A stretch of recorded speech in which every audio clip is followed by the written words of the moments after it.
சம்பளம் வந்ததும் 2, 3 நாள்லயே பணம் எல்லாம் எங்க போகுதுன்னே தெரிய மாட்டேங்குது. அந்த அளவுக்கு நெறைய நமக்கு தலைக்கு மேல கமிட்மெண்ட்ஸ் இருக்குது. இத எப்படி பிளான் பண்ணலாம்? நம்ம எப்படியெல்லாம் சேவ் பண்ணலாம்? அப்படிங்கிற ஒரு சிம்பிள் சொல்யூஷன வந்து உங்க கூட நான் ஷேர் பண்ண போறேன். So welcome back to Jaya's life. கண்டிப்பா இந்த வீடியோ உங்களுக்கு யூஸ்ஃபுல்லா இருக்கும்னு நான் நெனைக்கிறேன். ஒரு 7 நிமிஷம் வீடியோ, 8 நிமிஷம் வீடியோ உங்களுக்கு யூஸ்ஃபுல்லா இருக்கும் அப்படின்னு நெனைச்சு தான் பார்க்குறீங்க. ஸோ இதிலிருந்து ஏதாவது ஒரு டிப்ஸ் வந்து நீங்க ஃபாலோ பண்ணீங்க அப்படின்னா கூட எனக்கு ரொம்ப ரொம்ப சந்தோஷமா இருக்கும். அது இல்லாம உங்க டைம நீங்க கண்டிப்பா வேஸ்ட் பண்ணவே வேண்டாம். நீங்க வேற வீடியோ தாராளமா பார்க்க போயிரலாம். ஸோ இப்ப வீடியோக்குள்ள போயிரலாங்களா? ஃபர்ஸ்ட் வந்து பார்த்தீங்க அப்டின்னா, நம்மளோட வருமானம் என்னன்னு நம்மளுக்கு தெரியணும். நம்மளோட ஹஸ்பண்ட் வருமானம், நம்மளோட வருமானம் என்னன்னு தெரிஞ்சு, அதுக்கு தகுந்த மாரி நம்ம வந்து பிளான் பண்றது அப்படிங்கிறது ரொம்ப ரொம்ப புத்திசாலித்தனமான ஒண்ணு. ஆனா இப்பலாம் வந்து பார்த்தீங்க அப்டின்னா, நான் சம்பாரிக்கிறது என்னோடது, நீ சம்பாரிக்கிறது உன்னோடது அப்படிங்கிற மாரி.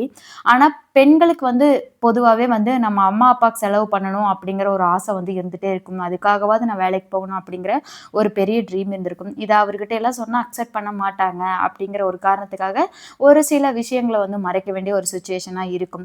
ஸோ அது இல்லாம 2 பேரும் சேர்ந்து ஒரு மியூச்சுவல் அண்டர்ஸ்டாண்டிங்ல இருக்கும்போது, நம்ம வந்து நம்மளோட இன்கம்ம ஷேர் பண்ணி, நாம வந்து என்னென்னலாம் பண்ணலாம், எப்படி சேவ் பண்ணலாம் அப்படிங்கிறத வந்து அ தெரிஞ்சுக்கலாம். இதுதான் வந்து பிளானோட ஃபர்ஸ்ட் பேஸு. செகண்ட் ஒன் பார்த்தீங்க அப்படின்னா, 50% 30% 20% அப்படிங்கிற ஒரு ரூல் வந்து நீங்க ட்ரை பண்ணி பாருங்க.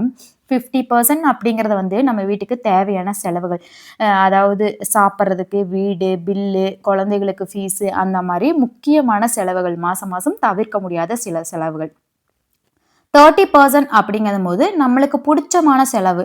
அதாவது ஷாப்பிங் போறது, அவுட்டிங் போறது, இல்ல என்டர்டெயின்மென்ட் அதாவது சினிமாக்கு போறது, நமக்கு புடிச்சத சாப்பிடுறது, இந்த மாரி வந்து ஒரு 30%.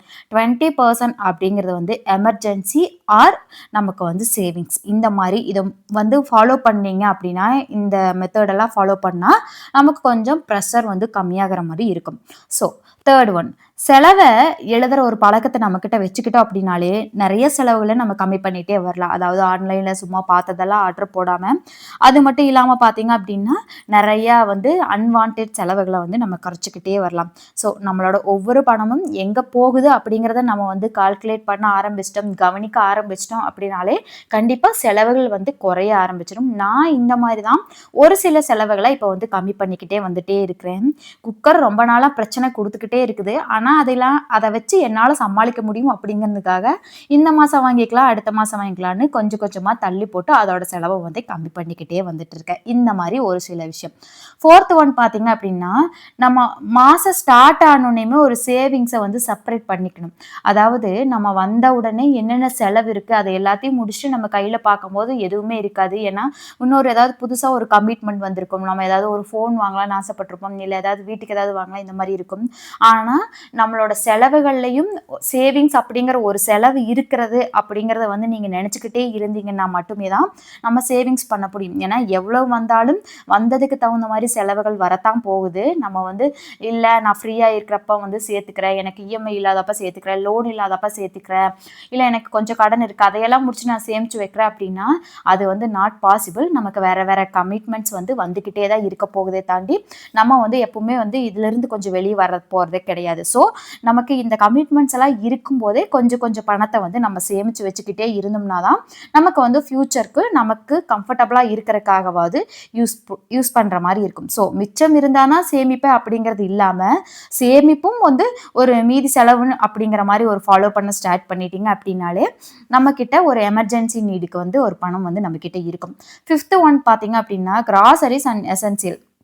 அதாவது என்ன வந்து பார்த்தீங்க அப்படின்னா, பல்க்கா ஒரு நெறைய பொருள் நம்ம வீட்டுக்கு தேவையான பட்ஜெட் லிஸ்ட் போட்டு, நம்ம பல்க்கா போயி ஹோல்சேல் கடையில வாங்கும்போதோ, இல்ல நமக்கு என்னென்ன வேணும், வேண்டாததெல்லாம் வந்து ஒட்டு மொத்தமா வாங்கும்போது, நமக்கு வந்து ஒரு சில டிஸ்கவுண்ட்ஸ் கிடைக்கும். அது மட்டும் இல்லாம வந்து பார்த்தீங்க அப்படின்னா, நெறைய வாங்குறதுனால, நமக்கு வந்து அந்த மந்த் ஃபுல்லா மத்தது எதுவும் வாங்காம இருக்கிற மாரி இருக்கும். ஆனா, நம்ம பண்ற பெரிய தப்பு பார்த்தீங்க அப்படின்னா, இல்ல நான் கூட அத பண்றது என்ன அப்படின்னா, பட்ஜெட் போட்டு வச்சுருவேன். அதாவது லிஸ்ட் போட்டு வச்சுருவேன். எப்படி இருந்தாலும் அந்த மாசத்துல ஒரு 4, 5 டைம் எக்ஸ்ட்ரா கடைக்கு போற மாரி இருக்கும். ஏதாவது ஒரு சில விஷயம் வந்து மறந்துடுற மாரி இருக்கும். ஆனா வாங்கி வச்ச பொருள் வந்து பார்த்தீங்க அப்படின்னா, ஃபர்ஸ்ட் மந்த் வாங்குன பொருள் வந்து அப்படியே இருக்கிற மாரி இருக்கும். ஒரு சில பொருட்கள் வந்து ரொம்ப ஆனா அது எதுக்கு வாங்குறோம், ஏன் வாங்குறோம்ன்னு தெரியாது. ஸோ என்ன பொருள் இருக்குது, இல்லங்கிற ஒரு கவனத்துக்கு கொண்டு வந்துட்டு, இத வாங்கணுமா, வாங்கக்கூடாதா அப்படிங்கிறத வந்து நம்ம தெரிஞ்சு வச்சுக்கிட்டோம் அப்படின்னா, அதாவது சூப்பர் மார்க்கெட் போறோம், இல்ல டிமார்ட் எல்லாம் போனோம் அப்படின்னா, ஆசைக்காகவே என்னென்ன வாங்குறதுன்னு தெரியாது. எல்லாத்தையும் வாங்கி டப் பண்ற மாரி இருக்கும்.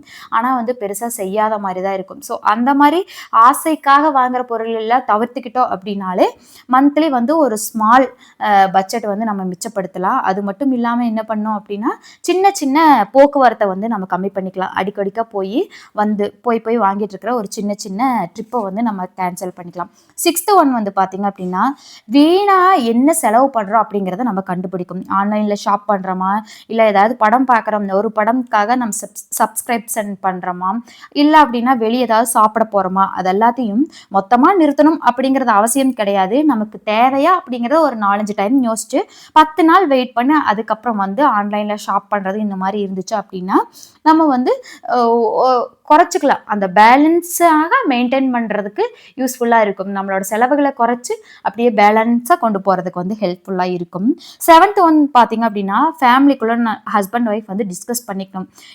அடுத்தது என்ன பண்ண போறோம்? என்னென்னலாம் வந்து நம்ம ஃபேமிலிக்குள்ள இன்னும் நெறைய விஷயங்கள கொண்டு வரப்போறோம் அப்படிங்கிறத சேவிங்ஸ பத்தின ஒரு புரிதல் வந்து 2 பேத்துக்குள்ள இருந்து அப்படின்னா, ஒரு மிஸ் அண்டர்ஸ்டாண்டிங் இல்லாம ஃபேமிலி வந்து நல்ல விதமா போயிட்டுருக்கிற மாரி இருக்கும். 8த் ஒன் வந்து பார்த்தீங்க அப்படின்னா, எமர்ஜென்சி ஃபண்ட் அப்படிங்கிறது கண்டிப்பா நம்மளுக்கு தேவை தான்.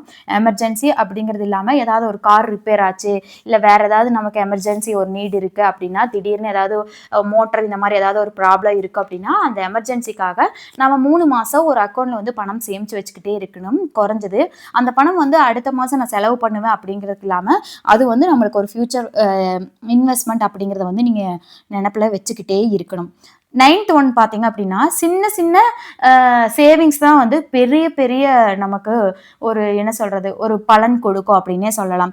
நம்ம எலக்ட்ரிசிட்டி ஆகட்டும், வாட்டர் ஆகட்டும், பெட்ரோல் ஆகட்டும் இதெல்லாம் வந்து கண்டபடிக்கு செலவு பண்ணாம, அப்பப்ப லைட் ஆஃப் பண்றதுலருந்து, வாட்டர் டேப்லேருந்து நல்லா க்ளோஸ் பண்றதுலருந்து, தேவையில்லாத போக்குவரத்து பக்கத்தால இருக்கிற கடைக்கு கூட வண்டி எடுத்துட்டு போறதுலருந்து, இந்த மாரி சின்ன சின்ன செலவுகள வந்து நம்ம தவிர்த்துக்கிட்டோம் அப்டின்னா, நமக்கு வந்து பெரிய டிஃபரன்ஸ் வந்து நம்ம ஃபேமிலிக்குள்ள வந்து இன்கம்ல இருந்து நெறைய சேவ் ஆகுற மாரி தெரியும். சேவ் ஆனதுக்குடனே நம்ம வந்து அதுக்காக ஒரு செலவு வந்து கிரியேட் பண்ணாம, ஃபியூச்சருக்காக கொஞ்சம் சேமிச்சு வைக்கணும். அதுக்குன்னு நம்மளோட லைஃப்ப வந்து என்ஜாய் பண்ணாம இருக்கணும் அப்டிங்கிறது வந்து எந்தவித அவசியம் கிடையாது. நமக்கு இது தேவையா, தேவையில்லையா அப்டிங்கிற ஒரு புரிதலோட இருந்தோம் அப்டின்னாலே, நெறைய விஷயங்கள் வந்து தவிர்க்கப்படலாம். ஏன்னா, ஒரு ஆசைக்காக ஒரு சில விஷயம் பண்ணியிருப்போம். அதுக்காக நெறைய வந்து ஃபீல் பண்ணியிருப்போம். இந்த பொருள் எதுக்கு வாங்குனேன்னு தெரியல. இந்த செலவு ஏன் பண்ணுனேன்னு தெரியல. அப்படிங்கிற மாரி ஃபியூச்சர்ல யோசிக்கிற மாரி ஒரு சில விஷயம் நடந்திருக்கு இல்லைங்களா? அந்த மாரி ஒவ்வொரு விஷயத்தையும் யோசிச்சு இது தேவையா? அவசியமா? அப்படிங்கிறத வந்து நம்ம தெரிஞ்சுக்கிட்டோம் அப்படின்னாலே நெறைய செலவ வந்து கண்ட்ரோல் பண்ணிக்கலாம். ஸோ இந்த வீடியோ உங்களுக்கு புடிச்சிருக்குன்னு நெனைக்கிறேன். புடிச்சிருந்தா லைக் பண்ணிக்கோங்க, ஷேர் பண்ணிக்கோங்க, கமெண்ட் பண்ணிக்கோங்க.